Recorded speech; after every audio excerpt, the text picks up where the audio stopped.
namni ganda ofiitiif hin dhaabanne takka inni itti fayyadu na biratti. Akkuma har'a namni ati jala fiidu kun guyyaa tokko muka eegee keessa si kaa'e jechuudha manni kun. Dhugaa barbaachaaf osoo hin taane jara sanuuf jaalachiisuudhaaf jechuudha.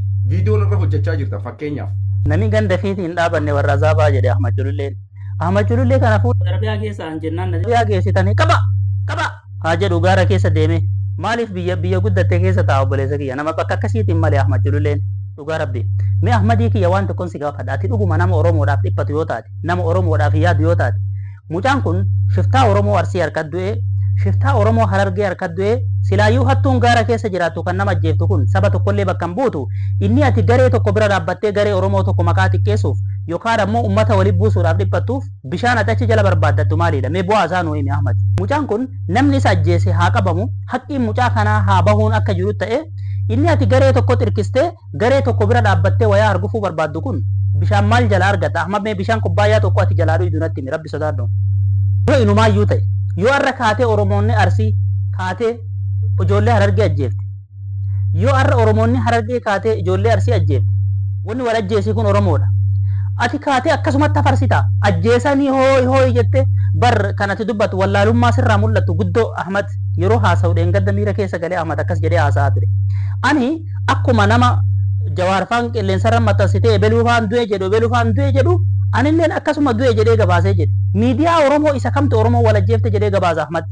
Mee rabbi sodaadhu. Miidhaa kana booda hordofee dhufu hin beektu ati mataan kee waan isaabu homaa hin yaaddu. Uummata keenya nagaa waliin jiraatu saniif wanni ati yaaddu hin jiru. Ati tokko bira dhaabbattee tokkoon qabaa jechuun bu'aan ati achi keessaa argattu maalidha?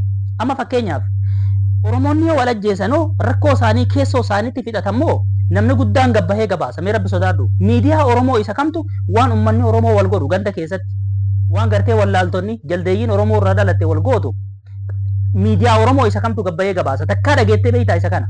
Mirga namaatiif falman jennaan mirga namaa kan falmaniif illee bara akkaataa qaba. Akkaataa itti gabaastu qaba. Miidiyaan Oromoodhaaf yaadu waan kanaan godhu. Sababni isaa wanni kun walitti bu'iinsa guddaa kaasuu malee bu'aan inni argamu hin jiru. Faayidaan kanaan booda dhufu uummata kana daran walitti buusuudha malee faayidaan hin jiru. Namni nama kana ajjeese akka aadaa teennatti gumaa kaffalu, qaxxaamu, seeran hidhamu, yoo ajjeefamuun barbaadde ajjeefamuudha. Kan irraa bahuun gumaan nama kanaa. Saniin achi inni ati hafarsitee hawaasa gidduutti balaa buusuudhaaf yaaltu. Ati Saawud Arabiyaa si geessanii achi qabi jechuu balte.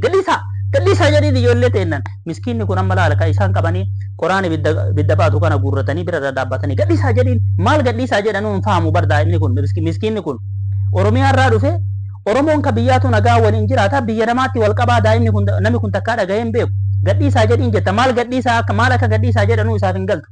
Takkaa inni Saawud Arabiyaa keessatti Oromoo wal qabdii dhagahee hin beeku gurbaan ati qabdee miitu kun mee ati yoo dhiira taate qoraan ibidda baatu baadhattee katin ganda keessa fiigdee dhaadattu miskiina karaa deemu qabdee ati ittiif jajju yoo dhiira taate maaliif nama daa'ima miskiina keessan qabe san dhayxee maaliif irraan baasu gaara keessa walumaan jiraattanii dhayxanii maa walirratti hin dhukaafne yoo dhiira taatan bar shiftaa Oromoo tokko wal fixe jenna malee dantaa isin irraa hin qabnu wallahi miskiina keenya akka miskiina keenya du'ee garaa nu nyaattani yoo isin achi wal fixan jechuudha dantaa teessan dantaa isin irraa hin qabnu yoo dhiira taatan Oromoo Harargeeti ati gootaami ilma jaarraa abbaa gadaati gooticha Oromoo Arsiitu sirraa qabeemi innis ijoollee waaqoo guutuuti goggootota isin hundinuu dhaqaa wal balleessaa rasaasan dhukkee walirraa kaasaa ijoollee teessan harkaa wal gadhiifadha innis miskiina Oromoo karaa deemu qabdanii darartan maali quuftanii irreettuun keessan hattuudha isin beeynaa bar karaa sanitti warra dhala namaa balleesse durillee keessan hin jettan kan biyyaan jettan ijoolleen Arsii anin beeka tiyya jedhee ofitti hin qabu ijoolleen Arsii karaa biyya san gaara san keessa dhaabbattu Harargeen jettu Arsiin jettu Sumaaleen jettu nama alarraa dhufu kana miskiina eegee warra karaa sanis saamuudha ijoolleen sirkaata kafaan keessattuu jechuudha. Guruppiin Harargee irraa ijaaramanii karaa kanatti daldala namaa hojjetan jiru. Warri nama gurguratan karaa kana kee dhaabbatanii hunda keessanis hin beekna hattuudha gaara san keessatti. Yoo dhuguma dhiira taatan kijibaan uummata Oromoo nyaachuu dhiisa yoo dhiira taatan wal dhaqaa wal balleessaa rasaasan isin hundinuu rasaasa qabdanii. Inni miskiina Oromoo isin qabdanii ittiin fuula keessan sooshaal miidiyaatti ol baaftanii ittiin feemasa taatan maalidha?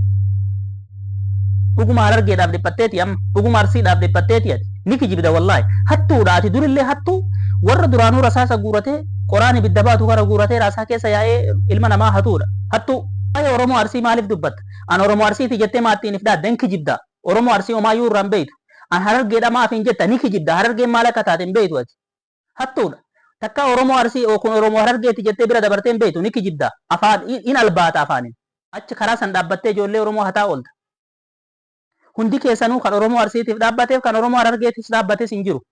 Kan isin dhaabbattaniif hanna keessaniif